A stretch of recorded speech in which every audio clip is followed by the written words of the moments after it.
दोस्तों वंदे मातरम। आज का हमारा विषय है मेडिकल एस्ट्रोलॉजी में स्किन डिसऑर्डर के ऊपर, जिसमें कि डिजीज़ के नाम जो कि आप देख पा रहे हैं, एक तो लिकोडर्मा एंड दूसरा विटिलिगो। विटिलिगो को अक्सर वाइट पैचेस के नाम से भी जाना जाता है, और इन दोनों में डिफरेंस ये है कि जो विटिलिगो है इसे हम ग्रहों से एनालिसिस कर सकते हैं कि किस जातक को विटिलिगो हो सकता है। कुंडली का विश्लेषण देखकर पहले ही फोरकास्ट किया जा सकता है, अर्थात किसी छोटे से बच्चे की, क्योंकि जब भी कुंडलियों का विश्लेषण होता है तो जब जातक इस दुनिया में आता है तो जो लोग ज्योतिष में विश्वास रखते हैं वो पहले ही अपने ज्योतिषी से विश्लेषण करवा लेते हैं, और जो लोग ऐसे एस्ट्रोलॉजर जिनकी मेडिकल एस्ट्रोलॉजी में रुचि होती है, एक्सपर्टीज़ होती है, वो पहले ही फोरकास्ट करके बता देंगे कि इस जातक को, जिसका ये चार्ट है, ये जातक विटिलिगो से पीड़ित होगा और किन वर्षों में ये भी महादशा अंतर्दशा से ज्ञान हो जाता है।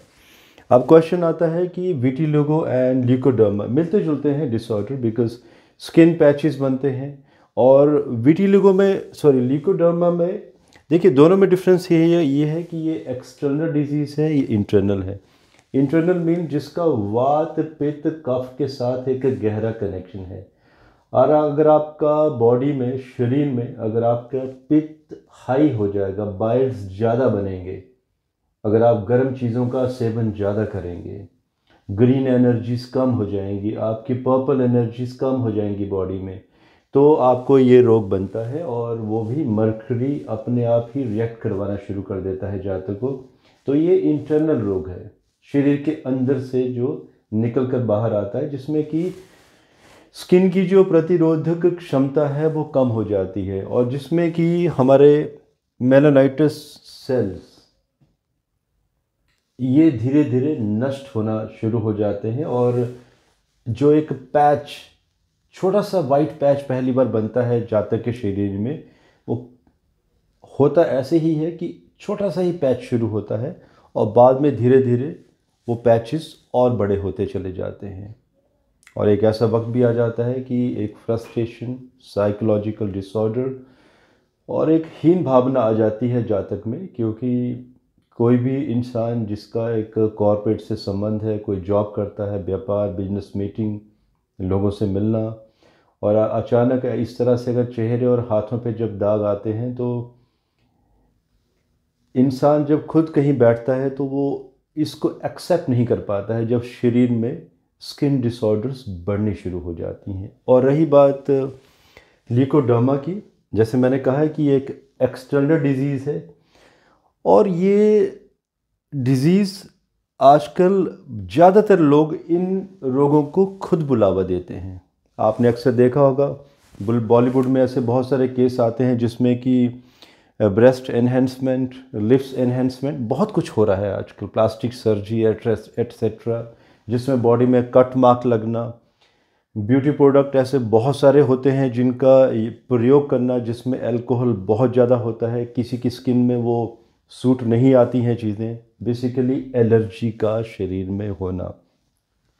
तो इसका ग्रहों से कोई संबंध नहीं है, ये तो इस तरह से है कि जब लोग वीनस के ऊपर ज़्यादा फोकस करते हैं, वीनस को ज़्यादा सक्रिय करने की कोशिश करते हैं, और ज़्यादा ब्यूटी प्रोडक्ट्स प्रयोग करने की कोशिशें, तो दोस्तों उस केस में ये ल्यूकोडर्मा का रोग होता है, और इसकी वजह से भी वाइट पैचेस होने शुरू हो जाते हैं। तो मेरा यहाँ पर सजेशन भी है ऐसे लोगों के लिए जिनको अगर ये फील होता है कि ये किसी एलर्जी की वजह से रोग शुरू हुआ है, तो सबसे पहला कार्य ये है कि आप बासी प्रोडक्ट्स खाना बंद कर दीजिए। बासी प्रोडक्ट्स से मेरा अभिप्राय ये नहीं है कि आपके घर में जो रात को रोटी बनी है या चावल बने हैं, अगर आप उन्हें सुबह खा लेते हैं फ्रिज से निकाल कर, देखिए बासी तो है लेकिन वो उतने भी बासी नहीं हैं, घर में बने हैं, कोई केमिकल यूज़ नहीं हुआ है, फिर भी आप रात का खाना सुबह तक खा सकते हैं। बासी से अभिप्राय ये है कि ऐसे प्रोडक्ट्स जो आप मार्केट से लेकर आते हैं, जो पैक फूड होता है, चाहे वो ब्रेड है, बिस्किट है, मैगी है, एनीथिंग एल्स, जिसमें आपके एसिड्स भी पड़ते हैं, जिसमें प्रेजर्वेटिव डाले गए होते हैं, उन्हें मैं बासी कहना चाहूँगा। और साथ में वैदिक फूड पर इमीडिएटली आना शुरू करें और आयुर्वेदा का कोई सोल्यूशन लेना शुरू करें। और अगर आपका कोई मेडिकल एस्ट्रोलॉजर जिसको आप जानते हैं, आपकी कोई नॉलेज में हो, जो आपको लगता है कि आपको कोई अच्छा परामर्श दे सकता है, तो क्रिस्टल थेरेपी, वैदिक थेरेपी, यज्ञ, डोनेशंस, कुछ ग्रहों को स्ट्रेंथन करना, मरकरी को और ज़्यादा पावरफुल करना, ये भी कर सकते हैं आप। तो उससे ये है कि जो एक्सटर्नल जो ये डिजीज़ है ये जल्दी ठीक हो जाती है। रही बात विटिलिगो की, विटिलिगो भी ठीक होता है। अब जानना ये है कि कौन से जातक ठीक हो सकते हैं और कौन से ठीक नहीं हो सकते हैं। मेडिकल एस्ट्रोलॉजी में 100% इसका इलाज उपलब्ध है उपायों द्वारा और कई बार वैदिक मेडिसिन्स के द्वारा भी। देखिए, अगर कोई ये वीडियो सुन रहा हो और अगर किसी को विटिलिगो या तो लिकोडर्मा है, तो पहले तो मैं कहूँगा कि आप कोई भी कोई नुकीली चीज़ जैसे कि कोई ब्लेड जिसको स्टेरिलाइज करके, अगर आपको मान लीजिए हाथ में है, तो आप थोड़ा सा स्किन को पंचर करके देखिए। अगर स्किन को अगर आप पंचर करते हैं और उसमें ब्लड निकल कर बाहर आता है, चाहे थोड़ा सा ही, तो मान के चलिए आप ठीक हो जाएंगे। और अगर बिल्कुल भी ब्लड निकल कर नहीं आता है तो फिर थोड़ा सा मुश्किल है। और इसके ऊपर भी मेडिकल एस्ट्रोलॉजी में मैं काफ़ी वर्षों से शोध कर रहा हूँ कि ऐसे जातकों को कैसे ठीक किया जाए जिनका जब वो ब्लड स्किन को पंचर करते हैं और ब्लड निकल कर नहीं आता है। तो इसके बारे में दोस्तों शोध चल ही रहा है। और ऐसा कोई अगर केस मेरा ऐसा कोई कभी आएगा जो ठीक हो जाएगा तो इसके बारे में भी मैं ज़रूर बताऊँगा। बाय द वे, ये जातिका ये मेरे पास आई थी आज से 8 वर्ष पहले, और इनकी जब शुक्र में सूर्य का अंतर शुरू होना था तो मैंने इनको कहा था कि इन्हें वाइट पैचेस आएंगे शरीर में। ध्यान नहीं देते अक्सर लोग, ये मेरे क्लाइंट हैं। और जैसे ही शुक्र महादशा में सितंबर 2018 में सूर्य का अंतर स्टार्ट हुआ, वाइट पैचेस उनको आने शुरू हो गए। तो डॉक्टर्स से जब परामर्श इनका हुआ तो डॉक्टर ने कहा कि ये ठीक हो भी सकता है, नहीं भी हो सकता है।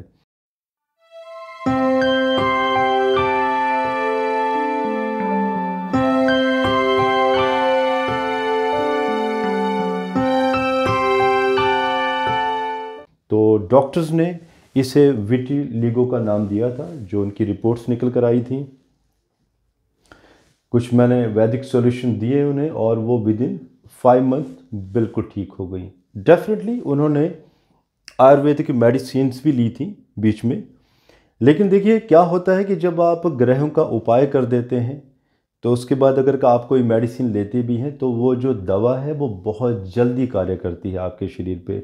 वो कहते हैं ना कि दवा का शरीर में लगना भी तो एक अपने आप में बड़ी बात होती है। तो कई बार आप दवाई लेते भी रहेंगे तो शरीर में दवाई लगती भी नहीं है, दवाई लग। और ऐसा एक केस नहीं, मेरे पास बहुत सारे ऐसे केसेस हैं।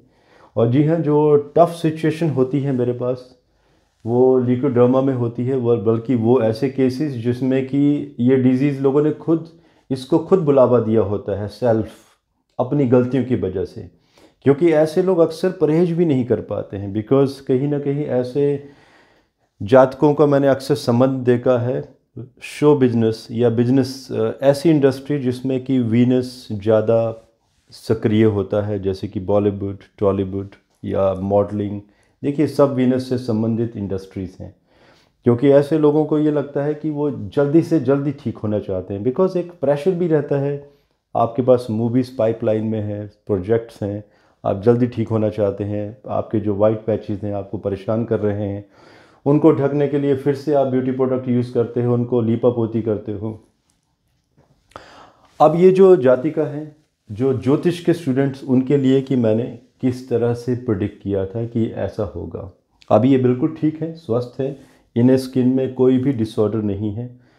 और जी हाँ, ये जो रोग होता है मैंने अक्सर देखा है कि आजकल 5 या 6 वर्ष के बच्चे, जो यंग बच्चे हैं, बहुत सारे बच्चों में ऐसा रोग देख रहा हूँ मैं। और कंसर्न ये है कि ऐसे बच्चों का जब भी मरकरी हम देखते हैं तो डिस्टर्ब है, और जिनका मरकरी ठीक है तो जब देखने में आता है तो उनको ल्यूकोडर्मा, मीन्स कि उन्होंने कोई ना कोई पेरेंट्स उनके ऐसी इंडस्ट्री से बिलोंग करते हैं जहाँ पर वो ब्यूटी प्रोडक्ट्स यूज़ करते हैं, और ऐसे बच्चों को ऐसी डिसऑर्डर्स होती हैं। अक्सर कहा भी गया है शास्त्रों में कि 12 वर्ष तक जो बच्चे होते हैं वो कच्चे घड़े की तरह होते हैं। उन्हें बहुत ही सोफिस्टिकेटेड तरीके से पालना चाहिए। किसी भी एक्स्ट्रा जो बाहर की जो बॉडीज़ होती हैं, जो इन चीज़ों का कभी भी बच्चों को प्रयोग, सेवन, क्रीम्स, पाउडर एट्सेट्रा नहीं प्रयोग में लाने चाहिए।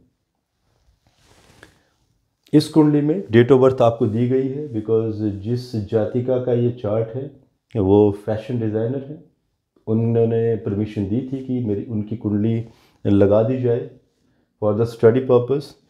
देखिए, जब इनकी शुक्र की महादशा स्टार्ट हुई, शुक्र बेशक लगन में बैठे हुए हैं, लेकिन शुक्र में सूर्य, यहाँ पे जितने भी प्लैनेट हैं, सूर्य, बुध, मंगल और साथ में चंद्रमा, ये सब के सब बुध के नक्षत्रों से बिलोंग करते हैं।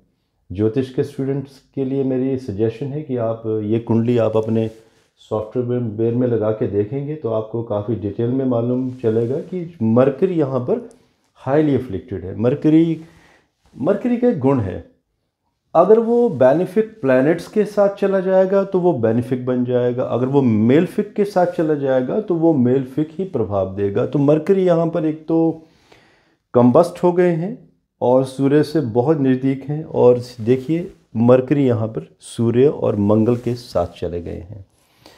और तिरछांशा कुंडली में भी मरकरी की जो पोजीशनिंग है वो सही नहीं है, शनि ने वेद किया है मरकरी को वहाँ पर। और नवांशा कुंडली में भी मरकरी की स्थिति अच्छी नहीं है। तो ये सारे कॉम्बिनेशंस आपको बाकी वर्गों में भी देखने हैं, और जब आप वर्गों में देखते हैं और स्किन